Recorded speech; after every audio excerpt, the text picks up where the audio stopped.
There's a 1,000,000,000 to 1 chance we're living in base reality. Elon Musk. Maybe our whole universe is a science experiment of some junior high school student in another universe. Ray Kurzweil. The singularity is near, when humans transcend biology. The more you dig into the physics and the philosophy of it, you realize that viewing yourself as a player in a virtual reality game or simulation is actually a pretty good metaphor for the journey of spiritual awakening. Rizwan Virk, The Simulation Hypothesis.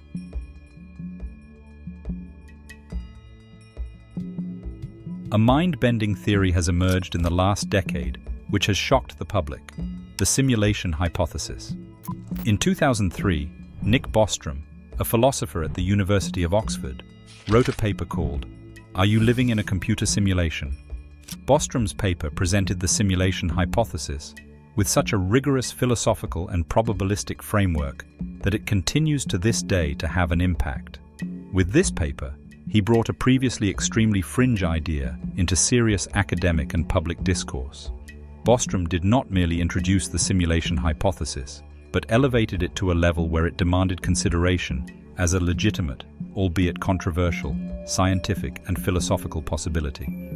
The simulation hypothesis posits that our perceived reality might be nothing more than an advanced digital simulation, orchestrated by some unknown higher intelligence, similar to being within virtual reality, VR, but at a far more sophisticated level.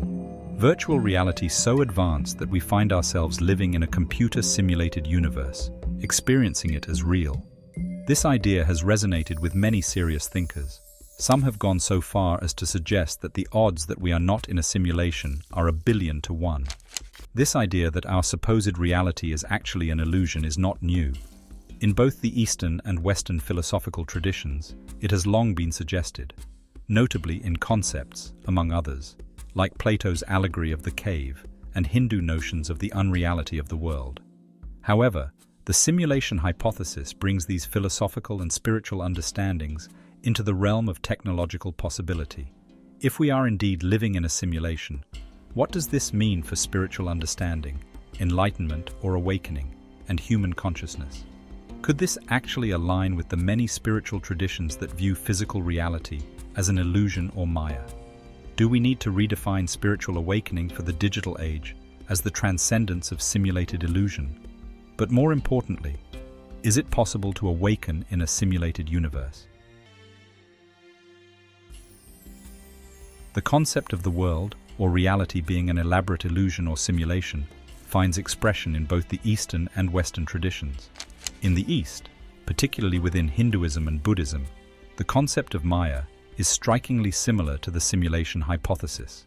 Maya, in Hindu philosophy, refers to the cosmic illusion wherein the material world is perceived as real, masking the true, unchanging reality of Brahman, the ultimate reality. Buddhism, with its emphasis on the concept of sunyata, emptiness, and the illusory nature of the material world, also shares similarities. Buddhist thought asserts that the phenomenal world is void of inherent existence, much the same as the artificial nature of a simulated environment. These Eastern philosophies encourage spiritual practices aimed at piercing through this illusion. Later in this video, we will examine more closely what exactly a practice aimed at transcending a computer-simulated reality might look like. In Western thought, the works of classical philosophers like Plato and Descartes offer allegories and thought experiments that bear an uncanny resemblance to the simulation hypothesis. Plato's allegory of the cave, depicted in The Republic, describes prisoners who, shackled from birth in a cave and forced to face a wall, perceive the world outside the cave only through shadows cast on that wall. Plato's allegory suggests that our perception of reality may be removed from actual reality. The shadows on the wall are the superficial reality experienced in a simulated world, with the real world existing beyond our immediate perception. René Descartes, an important thinker in Western philosophy, questioned our blind acceptance of the truth of reality. In his Meditations on First Philosophy, Descartes seeks to find knowledge that cannot be doubted by first doubting everything that it was possible to doubt. To this end, he suggested that we could easily doubt the reality of the physical world, as it might actually be the work of a powerful deceiver. such as an evil demon, who has created an illusory external world. The similarities with the simulation hypothesis are obvious. In the digital age, however, instead of a demon, it is an advanced civilization which has created a sophisticated computer code which we now falsely experience as reality. Descartes' philosophical exercise of extreme doubt points to the importance of not merely accepting experienced reality. Rather, it is in questioning its reality that we open the possibility of not only revealing its unreality, but also the possibility of discovering or realizing what is beyond its illusory nature. Descartes' exploration of extreme doubt led to a fascinating conclusion. It led to his cogito ergo sum, that is, I think therefore I am. In other words, Descartes came to the conclusion that while everything else could be doubted, including the reality of the world, the one thing that could not be doubted, that was absolutely beyond doubt, was the existence of the thinking self. That even though our reality might be simulated, whether by a demon or an advanced civilization, the consciousness experiencing that simulated reality must in itself be real. Cartesian doubt not only questions the authenticity of the perceived world, but also reaffirms the certainty and significance of individual consciousness within any given reality, simulated or not. This is very similar to how the spiritual practice of self-inquiry works. However, the conclusions regarding the nature of the self, arrived at via the spiritual practice of self-inquiry, are very different from the conclusion reached by Descartes. For Descartes, the self was at its base a thinking self. Advaita Vedanta, particularly as taught by the great Indian sage, Ramana Maharshi, points to a much deeper, vaster, and more open-ended conception of self than Descartes' thinking self. We will look at Ramana's practice of self-inquiry in a moment. But first, what exactly is the status of individual consciousness in a simulated universe? According to some versions of the simulation hypothesis, consciousness is an emergent property of the simulation, a mere byproduct of the complex algorithms and computational processes. This mirrors the materialist views of neuroscience and psychology, which see consciousness as arising from physical processes within the brain. The simulation hypothesis adds something extra to this point of view. It suggests that if our brains themselves are part of the simulation, then consciousness becomes a second-order emergent property. This means that consciousness is not merely the epiphenomenon of neural activity, but also the underlying computer code that constitutes the simulated universe. But then, who or what created the code?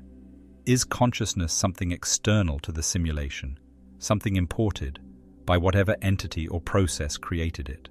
Or might consciousness be a fundamental aspect of reality, simulated or not, that is not reducible to physical matter or code?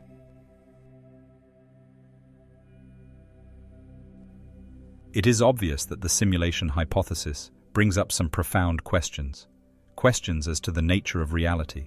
We want to know what is real. In other words, like Descartes, we are searching for that which cannot be doubted. We are searching, in simulation terms, for base reality. In Hinduism, there is a very simple test for base reality. Base reality does not come and go.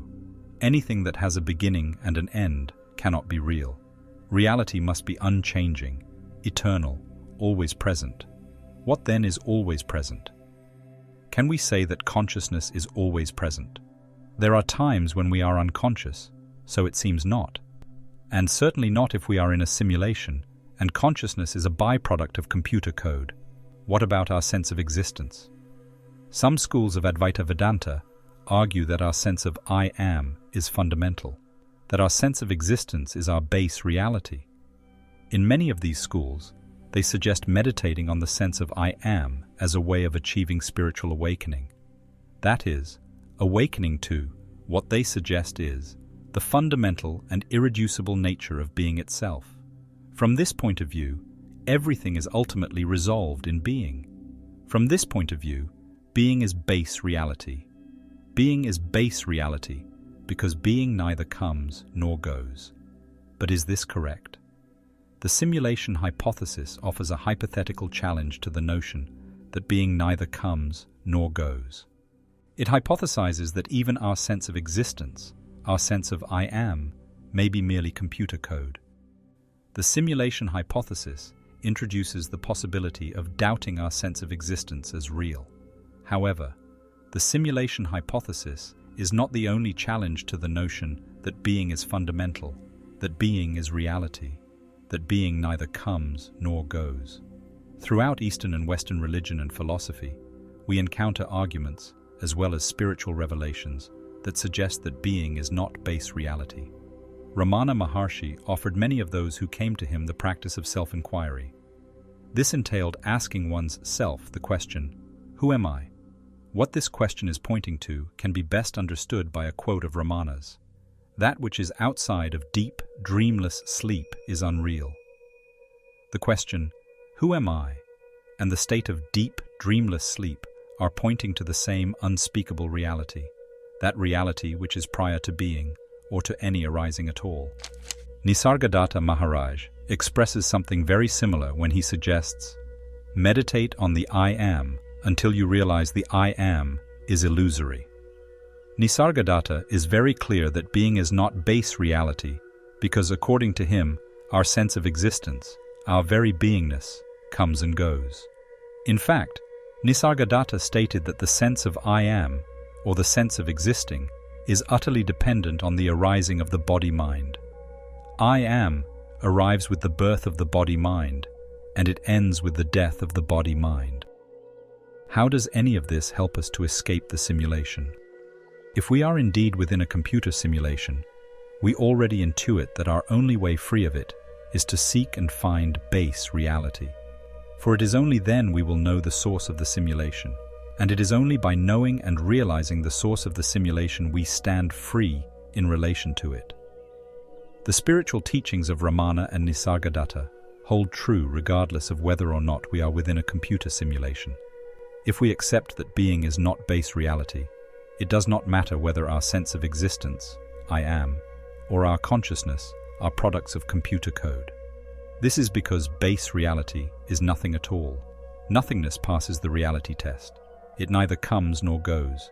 Everything arises from nothingness and falls back into nothingness. Any appearance at all, whether computer simulation or otherwise, is merely a temporary and illusory modification of nothingness. Nothingness is base reality. With this understanding fully grasped, it does not matter whether what seemingly appears is a simulation or not. We have all we need to transcend the appearance of any world. Paradoxically, the gateway out is the primary illusion of I am. We inquire, "Who am I?" We recognize ourselves as pure I amness, without addition. We rest in the primary illusion, our sense of existing, the I am. The simulation hypothesis suggests that even our very sense that we exist may be the product of computer code. It does not matter. We accept that our very sense of existence is illusory. We know our sense of existence as the root, or primary illusion. That is because no matter how the world appears, simulation, dream, hallucination, or otherwise, we must be there to experience it. The primary illusion by which all secondary illusions depend. Without the illusion of self-existence, or beingness first, the world does not exist. Therefore, we hold tight to the primary illusion of I am until we begin to intuit its source. The source of I am, tacitly located as I am not. We have a wordless, thoughtless bodily recognition that non-being is the source of being.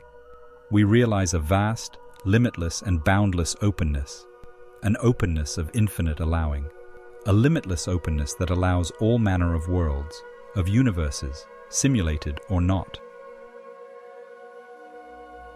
This vast openness is the primordial state, prior to and transcending all forms, constructs, and simulations. This realization brings a profound sense of liberation. In the context of the simulation hypothesis, it suggests that even if our existence is the result of a sophisticated computer program, the prior no-thingness is beyond the limits of any program. Our true or base nature is rooted in the boundless non-being that precedes and transcends all forms and phenomena. Spiritual awakening as a process is the peeling away of the layers of illusion, which includes the subtle illusion of existence itself. By inquiring into the nature of this I, By resting in the primary illusion of I am and intuitively grasping its source, we come to a direct experiential understanding of the vast, open state of non-being. The simulation hypothesis, therefore, serves as a modern metaphor for an ancient spiritual truth, that the reality we perceive is not the ultimate truth. The essence of spiritual awakening is the realization that we are not confined to the limitations of any reality, simulated or otherwise, but are intrinsically connected to an infinite, formless source that transcends all concepts and categories.